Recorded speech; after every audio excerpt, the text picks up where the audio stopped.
place to be. We've been working with Richard Lowenthal and the game agency for years, and they are the best at what they do. They're absolutely phenomenal.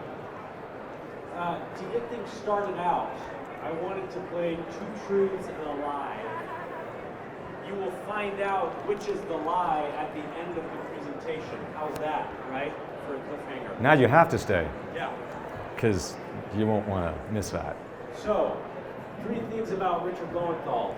Thing number 1, his birthday is 6666. Think about that in Vegas. Second fact about Richard Lowenthal. He recently, well not recently, but within the past 5 years, he placed in the top 25 runners in the Boston Marathon. Fact number 3, he is actually a rocket scientist. So when you say, well, it's not rocket science, it actually is. What they do is rocket science. One of those 3 things are a fallacy, a half-truth. So, as you're thinking about that, please do an E-Learning Brothers slow clap for Richard Lowenthal.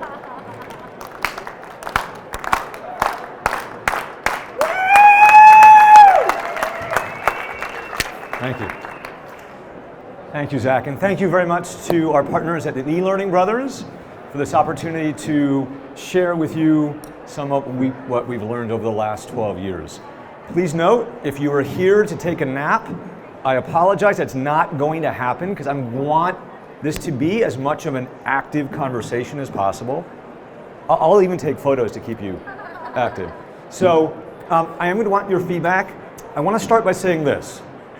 This is about serious games, and those 2 words, serious and games, it's kind of an oxymoron, right?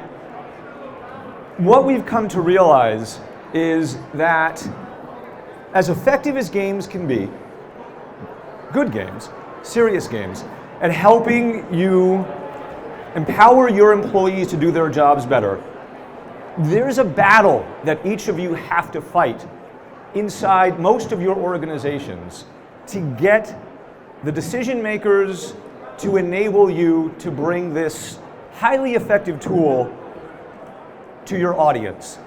And it must be somewhat frustrating for each of you to go, I know, and Richard keeps telling me all about this return on investment, but it falls on deaf ears. So it's frustrating for you. I've been standing on stages like this for over a decade now, evangelizing the power of games. And I feel that we're at a tipping point. So it's taken a lot of effort, but I'm hoping that each of you leaves today not only with a clear understanding of how games can help the Tesla employees do their jobs better, but also with some important tidbits that you can use to get your games sold into your organizations. So let me say that. I promised you there's more than just this one slide. There's like 50 slides behind this. But I really want to engage in a conversation by starting and asking you guys, who in the audience has used a game in your learning and development? Okay, 1, 2, 3, 4. All right, so maybe 25%. All right, and was it effective? It was. That's great. Steven says it was effective big time. What was the aha moment that you had with your employees and with your management and said, wow, holy cow, I need to do more of this? What was that aha moment? It was competitive. It was a mystery game. And you had to solve the crime and find out who done it. All right, so it was a mystery to solve who had done it. And the end result was, were your employees, did you educate them on a specific performance objective that was successful? Yeah, it was about fraud. No, it's about fraud. Okay. And basically, if you got like 100%, Yeah? you automatically solved the crime. So if you got what, 100%? Then you've solved the crime. So and who do you work for, if you don't mind? At the time, I was working for AIG. AIG. Okay, so the insurance company. Very cool. Thank you for sharing. So about 75% of you have not used games. Hopefully, you leave here saying, I want to try. I'm going to test. Here is why. So let me also start, and I promise you, I'm going to hit next in a second. I want to recognize each of you and say that your jobs that each one of you do in educating your employees to do a better job is an extremely meaningful vocation that I take very seriously. You are all teachers, and so when I am coming to you and say use games, I understand the seriousness of what you do, because you're changing lives. As you do your job of helping people understand how to do theirs better, you are a multiplying force within your organizations. So I take what you do very seriously. I just do it from the point of view of games, and here's why. So that's me, model shot. So who are we? We're the game agency. We are game developers. All right, so what we have done is we have converged game development with education to help empower you to activate your audiences. You're going to hear me talk a lot today over the next 4 hours about emotionally touching your employees. That is the single most important thing that you'll be able to do with this medium, is begin to touch people's hearts as much as you do your minds. Most training today is all cerebral. What we do with games is we make it a holistic experience for your learners. That is, if everybody left right now and said, yeah, okay, we're done, just take that away. Games are the emotional connection to your learner. That's the most important thing. We activate your audiences. Your audience are your employees. We activate them. We educate them using games, and then I'm going to let you guys in a little secret. I'm a rocket scientist. So then when what we do, I'm sorry, Zach. They still have 2 more. They still have 2 more. I love data. I love data. I love analyzing data. We use data to empower you to understand what your audience, your employees know and what they don't know. We're going to empower you to do your jobs better through data. Really readily accessible data. I promise you, you don't have to be a rocket scientist to analyze the data. We present it to you in actionable visualizations. We have 2 segments to our business. We have custom games, and we have off-the-shelf games. I used to come to the show. I've been coming to the show for about 6 years now. And the first couple of years, people would come by our booth and they'd say, oh my God, I love that game. That's so amazing. Can I have that game? And I would say, yeah, sure. And they would ask me, how much did that game cost? How much is that going to be? And I would say, well, that game was $1 million. Yeah, they'd pass out on the floor. I'd have to pick them up and hand them a bag. What we came to realize is coming to trade shows like this is that each one of you might not have $1 million to spend.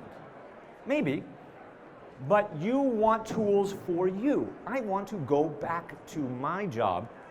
I want to use games that I can quickly and inexpensively integrate my content. But they have to be great games. So we embarked 4 years ago on building a tool to empower Liz to go back and create really beautiful, fun games. So those are the turnkey games that we'll talk about a little bit later. All right, so what are we going to talk about today? We have 4 things to talk about. And by the way, let me acknowledge that I am a hypocrite. This is Richard the hypocrite. I have 5 minutes to really keep your attention. I've already used it up. It's gone. Right? And I hate PowerPoint. Death by PowerPoint is the worst thing. I'm just ridiculous, right? I'm going to be on this stage for 45 minutes. I'm probably going to bore you because I'm not actually using any games to keep you guys activated, right? So I'm going to have to do a song and dance. I'm going to give you everything I have, but I'm using improper medium. If we were playing a game, every single one of you would be engaged. You're not, because I'm using the worst form. This is it. I'm not even letting you speak. I'm trying to, every now and then, hey, Rich, this is awful. This is awful. This is not the medium I want to be using. I recognize it, but I'm still a hypocrite. There are 4 things we're going to talk about. Why game-based training? Again, I want you to go back to to wherever it is that you do your wonderful work and at least have something to say. I want to try it because of this. So why game-based training? Where serious games are being used? How to design branching path games, and 2 examples. So I'm going to fly through some of these, and if anybody wants the copy of this presentation, please let me know. All right, so games engage. I want to ask how many of you in the audience have ever texted while driving? How many of you done that? Come on, and the rest of you that are not raising your hand, you're lying. We've all done it. How many of you in the audience have played Candy Crush while driving? Okay, now you're lying. The point is, games require an active engagement. You can't do other things, but you have to focus on games. So one of the practical aspects of it is that we're going to create this emotional connection with Michelle. For the serious games that we're talking about today, what we're going to be doing is we're going to be simulating real-world examples of what I need to do on the job to get better. What are those things, Stephen? I love the fact you use a mystery game. That's wonderful. But even better is to take an AIG example of a car inspection, right? And to turn that into a game where you can really have people understand it. It's more difficult, but that's what we're here to talk about today. So, with the serious games, it requires real-time decisions, provides instant feedback, and attracts knowledge. Remember that data geek, it tracks knowledge to give back to you so you can be empowered at the group level and at the individual level. So, games need to align with your business objectives. Today's conversation is purely about soft skills, okay? There are other business objectives, and by the way, if you want, I'll send you this presentation, so whomever, don't worry about taking photos, but you can if you wish. We're here to talk about soft skills, but it's important to know that games can align with other business and learning objectives. All right, this was interesting. Have you guys ever heard of Google? Anyone? The little company called Google. So last year they came out, they conducted an in-depth study of what were the 8 most important traits that they look for in candidates to work at Google, right? 7 of the 8 were soft skills. My challenge to everyone in the audience right now is I'm going to show you the 7 in a second. I want you to look at the 7, and I want you to tell me what the number 8 was. So you're going to look at the screen, and I want someone to raise their hand and tell me what was the 8th most important skill that Google looks for. Again, Google, okay? All right, so these are the 7 most important skills that that little company that Sergey made.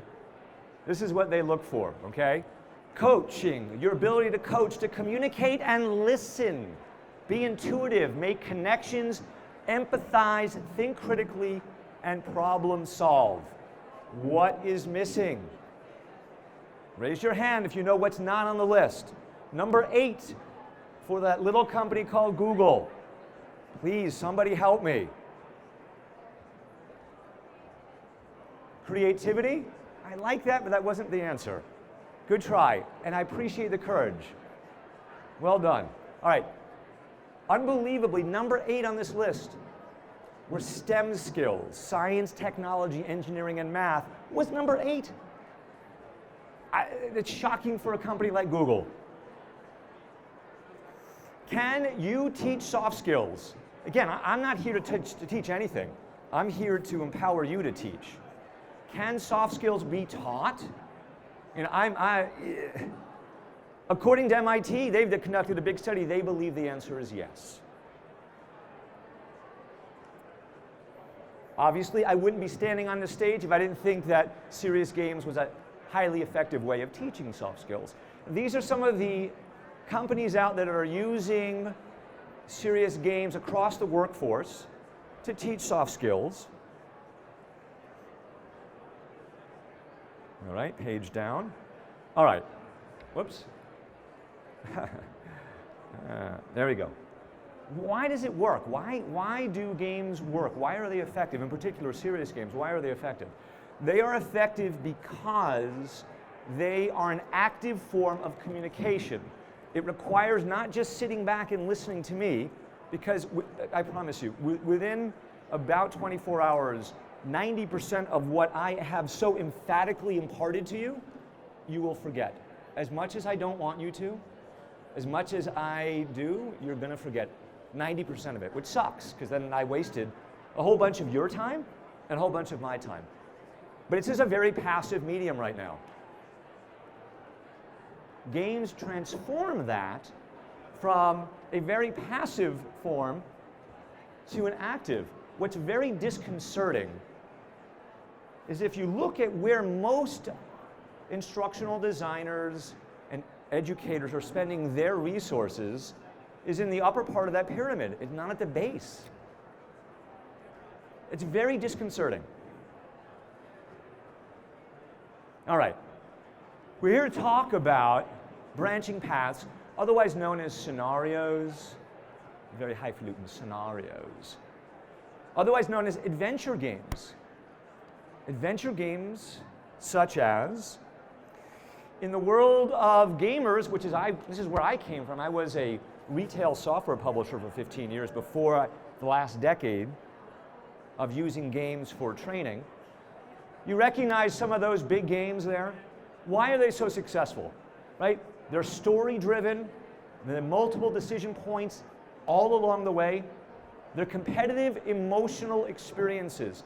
That is what you need to do. Each of you needs to engage your learners competitively at an emotional level. I hate the word boring. I hate the word. It's bantered about. Oh, is training boring? The word boring is incorrect. It's emotionally unengaging.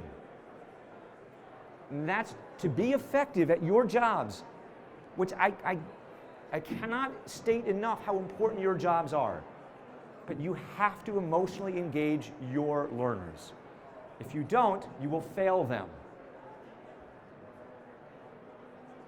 How do we make effective branching path games? And let me say this. They're so creative. It is so much fun to make branching path games. If you're a storyteller,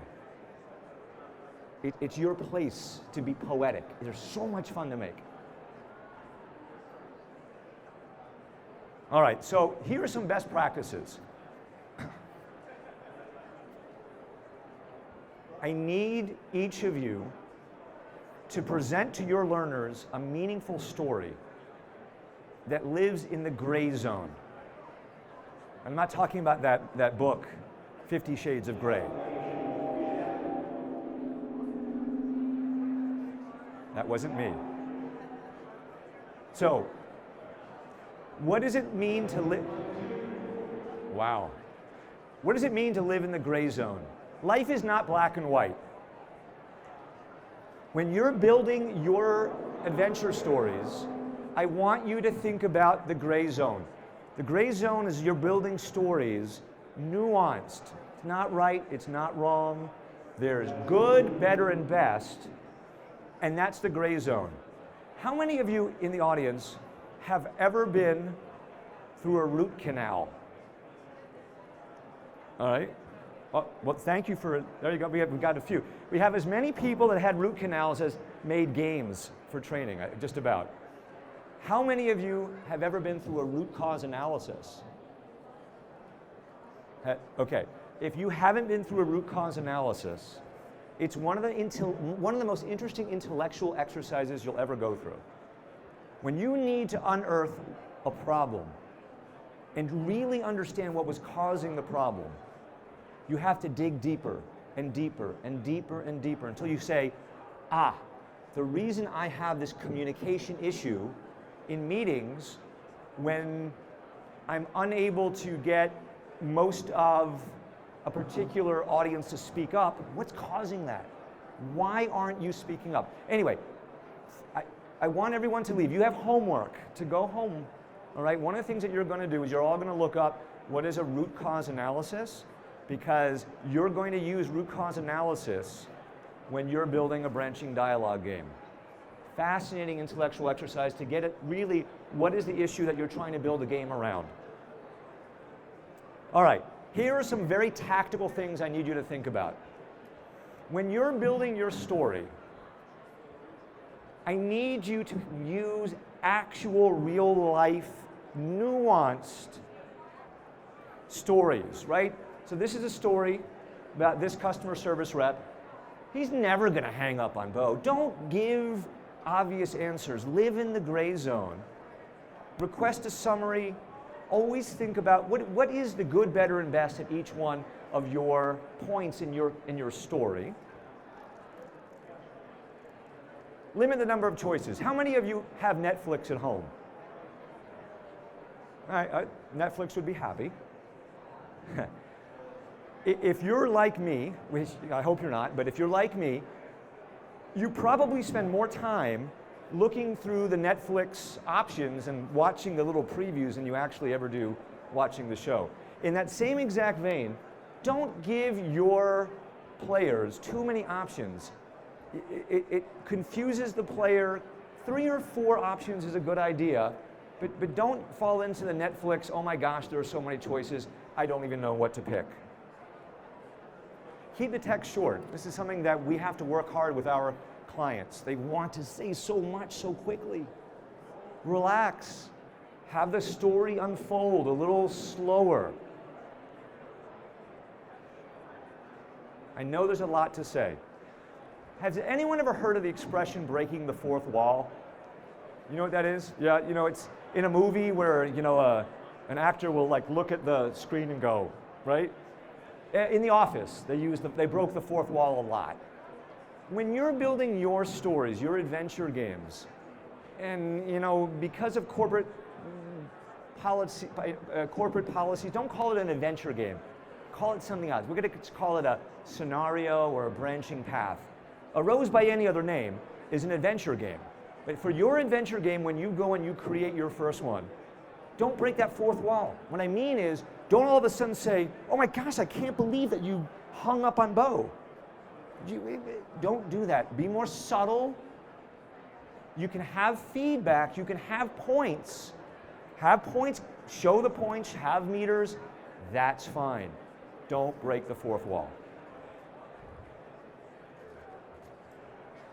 Save your detailed feedback to the end. Understand, we want you to go on a story. You're taking your learners on a journey through the insurance claim.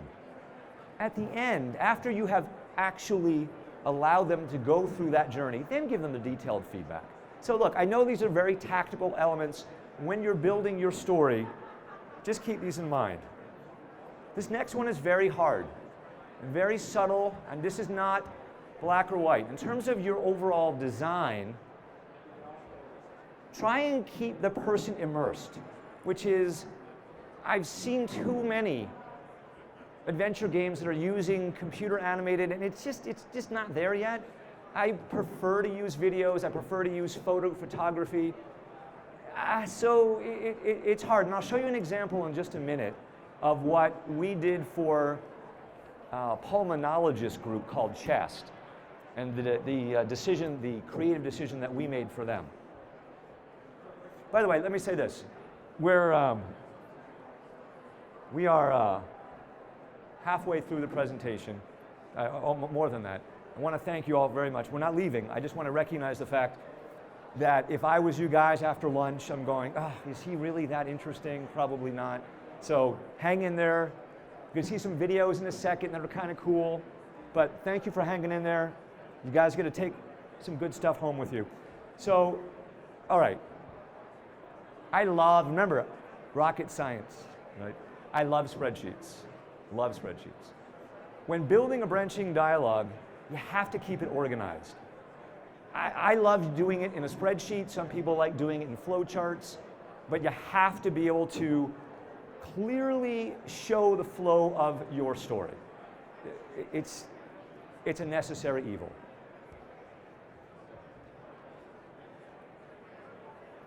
Okay, when building your branching dialogue, there are different theories for how you should build the story out. One of them that we have seen and we've been helping navigate our clients away from is not doing what we call the pine tree pattern, right? So it looks like a pine tree right on its side. So with branches, and what we are recommending is not having suboptimal, so that was good, wasn't great, it wasn't, having those be the final outcomes. We prefer, and I'm going to show you what we prefer in just a second. I don't care who you are, a rocket scientist or not, too many branches causes my mind to just explode. So this is just too much. I'm going to show you this is too hard. What I want everybody to focus on is this. All right, so this is the game agency's recommendation when creating branching dialogues, which is to have small, bite-sized moments of conflict that you resolve. But if you can see, we basically have 3 choices that you can make. We've got essentially a good, better, and best, that lead to some kind of feedback and then to an immediate point of resolution before you bring the next conflict. Keep it simple. Focus on what really matters. Talked a few minutes ago about root cause analysis. Understand really what is your business objective and where are things getting complicated where judgment is required. The best thing about a branching dialogue, an adventure game, is for you to show your employees an optimal path for judgment. And the only way to do that is for you to understand what is the best business path that you want your employees to go on. I've spoken to so many clients that don't understand that. And I have to ask them time and again, okay, but that's not what's really going on. Spend the time, invest the time to understand a very specific business outcome that you wish to assess and to help navigate your employees through. And this conflict resolution is a wonderful, easy to use method that requires creativity and thought, but is much, much easier than this. This, too confusing. All right. I'm going to show you a cool demo. All right, how many of you have ever been to the doctor? Like literally, how many of you have a doctor with good bedside manners? Oh, okay. Well, I can tell you that I have been to doctors where I'm like, you might be brilliant, but you have no social skills. So we have one of our clients, fantastic client called Chest. They are the organization for pulmonologists in the country. And they had this challenge where they wanted to do 2 things. They were introducing a new method for diagnosing COPD and a particular medicine, and they wanted to improve communication skills for their doctors. Now, everyone knows that doctors work long hours, they have stressful jobs, high performance, they're competitors, but they have a lot of ongoing training that they have to do. but they have short attention spans, right? They're going to see Stephen for 5 minutes and then on to the next patient. So we had this interesting challenge of how are we going to help these doctors, high-performing doctors, pulmonologists, they're specialists, how are we going to help them and create an emotional connection with the learning, create an everyday reality? This is something that you actually will do with your patients. Now the fascinating thing, I'm going to show you a video in just a second. We talked earlier about creative design decisions, right?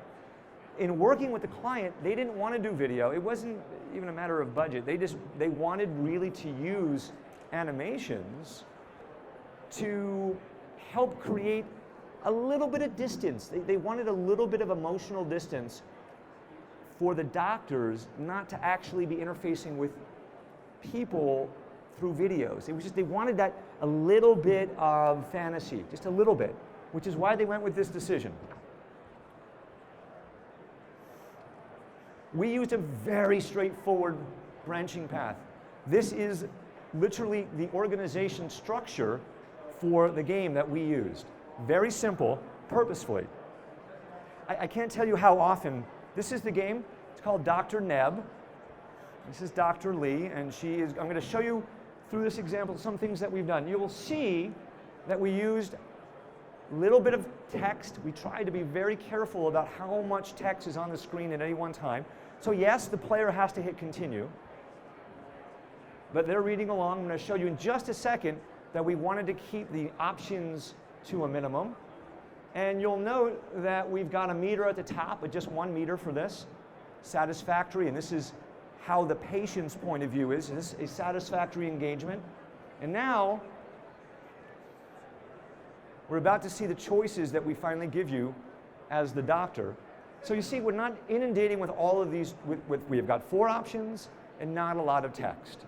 So good example, and this is a single player game used by the chest pulmonologist physicians. All right, this next example is one I'm very proud of. So this is an instructor-led training branching adventure game. That is, I don't know, does anyone know who Wanda Wallace is? She's on, I think, MSNBC. She's got a TV show. She's got a couple of books. So this branching adventure game was designed to help empower women in the workforce. And it was done through a team-based, teams of 5 would play this game together, communicate about some of the decisions that they've made and the outcomes that they saw. So, and the goal here was so interesting. It was to have, so this is how it worked. You would start off as a team of 5 women, and you would pick your top 4 career goals. So your top 4 career goals. Among these, and it's a complicated judgment that you have to now make engaging with your other 4 colleagues. And then as you play through 13 scenarios, every one of the teams played through the same scenario. However, the meters up top, you see the 5 meters up top? Your points would vary based on the decision that you made up here. So even though Liz and I may have played through the same exact scenario, because of those decisions, my points would change on each of those meters. So for example, it's summer intern time. You have the opportunity to actually be a summer intern leader. Now what are you going to do? Are you going to select option A? Yes, you love the idea, but you don't want to say no to your boss. Do you send a mixed message and you say you ignore the potential long-term consequences or the long-term visibility of having been a summer intern leader? You say yes, and you co-lead it with a worker. And the really neat thing is that as you made these decisions, these 5 meters up top would vary. So it was a very intricate branching dialogue that used initial goals as you played through all of these different scenarios. The goal of this, so this was conducted, so we launched this April of this year with American Express, British Petroleum, the BCC, and UBS. And we've had 100 young female executives play this, and then we asked them at the end, what were the big takeaways? Remember, we asked them at the beginning to pick 4 goals, and at the end, we asked them for feedback from 4 areas. This was their feeling based on using this as in the instructor-led training. They felt deeply engaged. It kept them focused throughout the entire day. It made them feel more confident.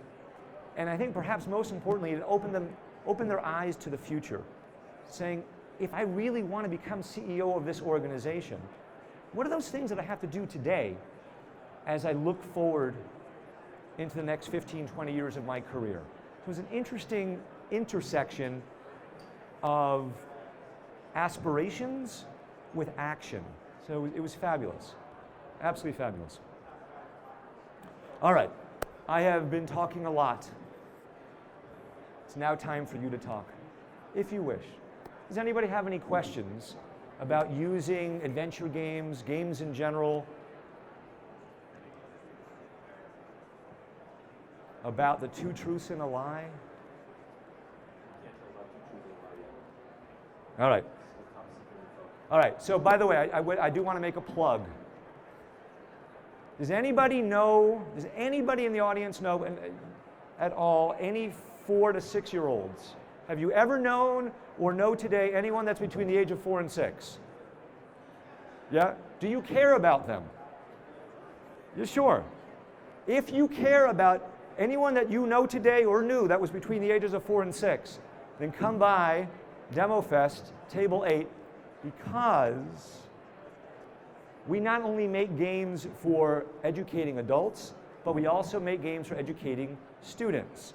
And we have an early childhood literacy game meant to help inner city youth learn how to read. So come by Table 8 at 4:30 today. Really very proud, would love to be able to show you the game that we made. That's me. And our booth is over here if you want to play some Jeopardy. I think there's one last multiplayer game that we're going to have. The winner gets $100, crisp $100. So over there at the Jeopardy, by the way, and it is the only officially licensed game from Sony in the world. So thank you. Wait, not yet. Can't finish yet. Zach? Okay, hey, thank you very much, everybody. So, since one of the options has already been removed, does anybody remember